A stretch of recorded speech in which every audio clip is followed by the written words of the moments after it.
अचानक क्रेमलिन पहुंचे रूस के राष्ट्रपति पुतिन। आनन फानन में क्रेमलिन पहुंचा पुतिन का काफिला। पहले से नहीं था पुतिन का क्रेमलिन का कार्यक्रम। रूसी मीडिया में कयासों का बाजार गर्म है कि आखिर अचानक से क्रेमलिन की ये मौजूदगी क्यों?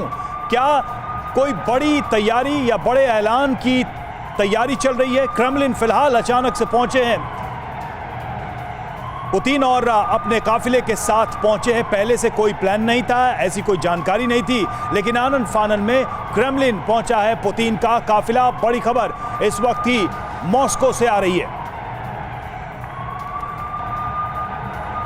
तस्वीरें हम आपको दिखा रहे हैं क्रेमलिन की, जब पुतिन का काफिला वहां पहुंचता है। आपको बता दें कि पिछले 24 घंटे में बहुत कुछ बदला है और अमेरिका की तरफ से बड़े बड़े बयान सामने आए हैं, और इन सब के बीच ये एक महत्वपूर्ण तस्वीर। तो देखिए, बड़ा सवाल यही है कि आखिर क्यों क्रेमलिन पहुंचा अचानक से व्लादिमीर पुतिन का काफिला? इसके पीछे वजह क्या है? क्या वजह वही है जिस बात को लेकर आशंका है कि अगले 2 से 3 दिन के अंदर कुछ बहुत बड़े हमलों का अंजाम यूक्रेन की तरफ से दिया जा सकता है। क्या कोई ऐसी जानकारी व्लादिमीर पुतिन और उनके सहयोगी के हाथ लगी जिसके बाद यूं अचानक से अपने दफ्तर क्रेमलिन पहुंच गए? तो पुतिन के अचानक से क्रेमलिन पहुंचने पर अब भी भारी असमंजस है। कई सवाल यहां पर उठ रहे हैं। आइए ये समझते हैं कि पुतिन के यूं अचानक क्रेमलिन पहुंचने की वजह क्या हो सकती है। बिग वॉल के जरिए आप देखिए, एक तो ये तस्वीर आप देखिए, व्लादिमीर पुतिन का जो काफिला है, कोई प्लानिंग नहीं थी, कोई तय कार्यक्रम नहीं था, लेकिन अचानक से ही क्रेमलिन पहुंच गए व्लादिमीर पुतिन। किसी बड़े फैसले की तैयारी में है क्या? पहला बड़ा सवाल, कहीं कोई बड़ी इमरजेंसी तो नहीं है?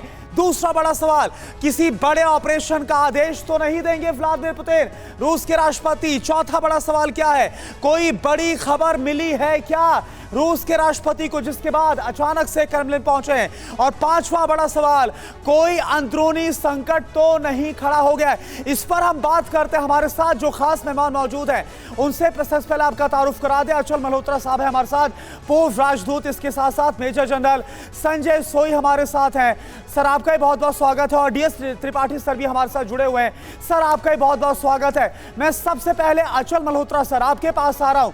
यूं अचानक से, कोई पहले से तय नहीं था, लेकिन अचानक से पहुंच जाना क्रेमलिन, आपको क्या लग रहा है, क्या हो सकता है जो मौजूदा परिवेश चल रहा है, परिदृश्य चल रहा है उसके बीच में? देखिए, जाहिर है कोई ना कोई तो ऐसी डेवलपमेंट हुई है जिसके चलते हुए प्रेसिडेंट पुतिन ने ये एक अनअनाउंस्ड विजिट करी है क्रेमलिन में।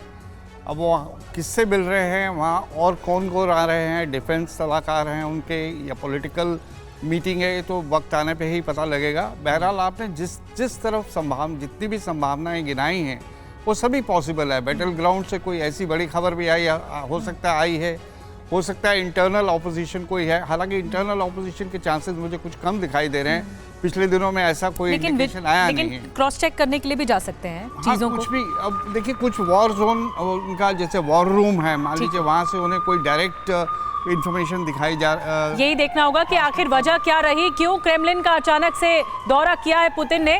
एक बड़ी खबर और, यूक्रेन के ज़पोरिज़िया में आर पार की जंग चल रही है। खाई में छिपकर रूसी सैनिकों का हमला, रूसी सैनिकों ने यूक्रेनी फौज को खदेड़ा। सामरिक साइड से भारी पड़ी रूसी फौज, कई घंटे तक आमने सामने की जंग हुई है और गोलीबारी हुई है। सोई सर, मैं आपके पास आ रही हूँ। ये जो काउंटर ऑफेंसिव हो रहा है, क्या अब यूक्रेन इसके लिए पूरी तरह तैयार आपको दिखता है? नहीं, ऐसा कि ये बात काफ़ी दिनों से चल रही है कि सब वेट कर रहे थे कि कब स्प्रिंग ऑफेंसिव किस प्रकार से होगा, कौन करेगा, क्या वो रशिया करेगा या यूक्रेन करेगा। दावे दोनों कर रहे हैं। यूक्रेन अब काफ़ी बड़े बड़े दावे कर रहा है कि हम लड़ाई को रशिया तक ले जाएंगे, पूरा स्प्रिंग ऑफेंसिव के लिए हम लोग तैयार हैं। और ख़ास तौर से जिस प्रकार से उनको हथियार मिल रहे हैं, टैंक्स उनको मिल चुके हैं, पैट्रियट सिस्टम डिप्लॉय हो चुका है, साथ ही साथ कुछ एयरक्राफ्ट MiG-29 एयरक्राफ्ट आ रहे हैं। हालांकि इनके नंबर्स बहुत कम है, इतने ज़्यादा नहीं हैं कि जिसके ऊपर वो बहुत दावा कर सके कि हम स्प्रिंग ऑफेंसिव रशियन आर्मी के खिलाफ कर सके। लेकिन अपने सैनिकों का मोराल हाई रखने के लिए और कुछ ना कुछ प्लान हो रहे हैं ज़रूर, क्योंकि उन्होंने भी कुछ करना है। यहाँ पर जिससे लड़ाई हो रही है कि बहुत दिन से उन्होंने बखमुठ में या रशिया ने काफ़ी फौजें झोंकी हुई हैं, तो क्या वो वहाँ पर उनको रोककर उनको कैजुअल्टी करके यूक्रेन कहीं और प्लान कर रहा है?